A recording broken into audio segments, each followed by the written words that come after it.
Star Wars 7x7, episode 2813. So this is a bit of a detour, I guess, and it has to do with what we were talking about yesterday with the idea that Maul may have been written into a previous version of the Obi-Wan Kenobi series. So I thought I would revisit Maul's activity in Star Wars Rebels and talk about how it may or may not bear on what we could see in the Obi-Wan Kenobi series. Punch it!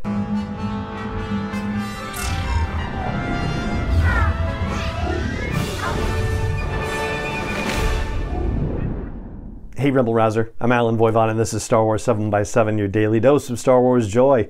And thank you so much for joining me for it. So, the stuff that happens with the Maul situation in Rebels takes place in Season 2 and Season 3. It's actually going to spread out across Season 3.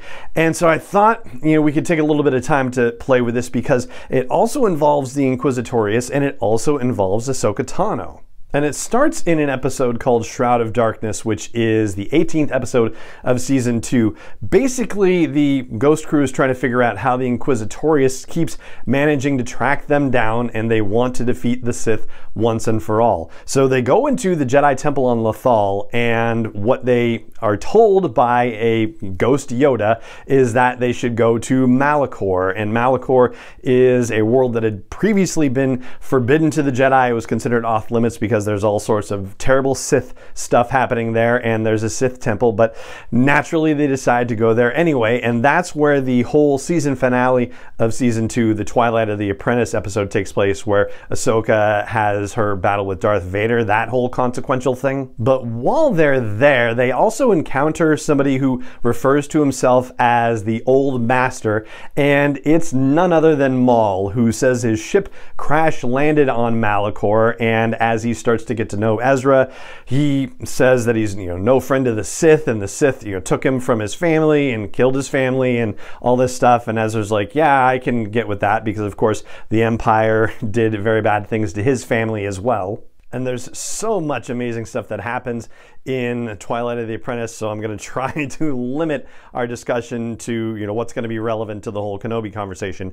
And that's that there is a Sith holocron, so the knowledge to defeat the Sith is going to be contained, according to Maul, in the Sith holocron, and so they have to get that and then put it in an obelisk at the top of this temple. So they managed to do that, but it turns out that the knowledge is how to operate this temple, which is actually some kind of battle station that Maul intends to use to destroy all of his enemies. So that's how he's thinking about destroying the Sith, by activating this temple as a giant battle station weapon.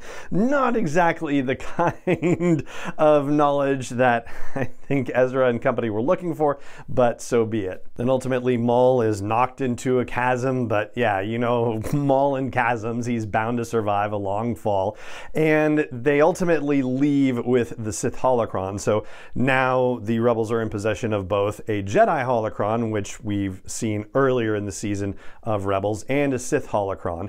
So the deal with the Jedi holocron, among other things, it has the message that Obi-Wan Kenobi used to broadcast out to all the Jedi and say, this is a warning, everything has gone to heck and you got to stay away from Coruscant and, hide and all that fun stuff. And so in Season 3 of Rebels, third episode, which is called The Holocrons of Fate, Maul shows up again and kidnaps most of the Ghost Crew and demands that Kanan and Ezra show up at a predetermined location with both the Jedi holocron and the Sith holocron so that they may be combined, and they have to go talk to the Bendu because by this time they're at Chopper Base where this very mystical Bendu creature is, and they find out that when you combine a Jedi and a Sith holocron, you're going to gain knowledge, but whatever you can know can never be unknown. And so there's definitely a strong warning that comes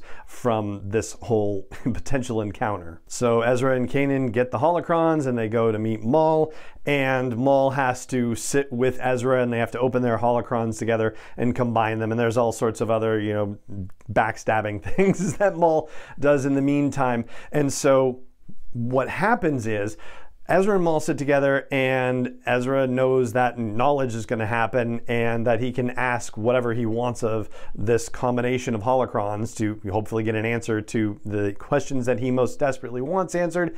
And for him, it's how to destroy the Sith.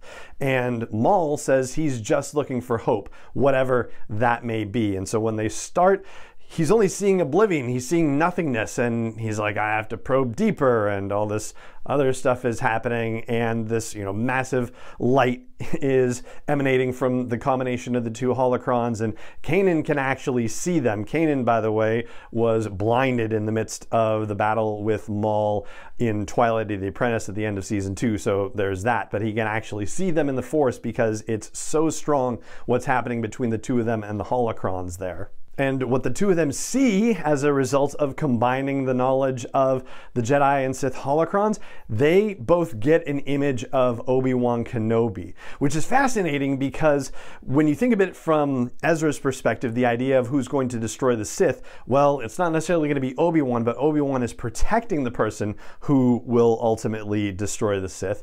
And for Maul, is he's seeking hope. He gets purpose, basically, because Kenobi has been his lifelong villain, the thorn in his side for him, and knowing that Kenobi is alive, it gives him purpose now. And for the purposes of the Kenobi series and whether Maul could have ever shown up in Kenobi, after Ezra looks away at Kanan's prompting from the holocron and the knowledge that's being imparted or conjured, or however you want to put it, that creates just some giant force explosion basically and kind of blasts everybody apart, and Maul just runs stumbling away going, he's alive, ha ha ha. And so it seems like it's rather big news to him, and Ezra is also shocked as well. He's like, I recognize that guy. He recognizes him from the message in the holocron, right? And they're under the impression that Kenobi is dead, but Maul, I guess, also maybe under the impression that Kenobi is dead, except that I guess you could make the argument that the Ghost crew thinks that Kenobi should be dead as a result of the events of Order 66, whereas Maul, yeah, he could think the same thing, or yes, maybe there could have been some other encounter where something happened that wasn't necessarily conclusive proof of death one way or the other. Like Maul falling into a chasm at the end of Twilight of the Apprentice, or down a giant power shaft in The Phantom Menace. You get what I mean. Anyway, so this is part 1 of 2 of looks back at Maul in Star Wars Rebels and how it might reflect on this whole conversation about whether he could be showing up in the Kenobi series at all. And that is going to do it for this episode of the podcast. It just remains for me to say thank you so much for joining me for it, as always. And may the Force be with you, wherever in the world you may be.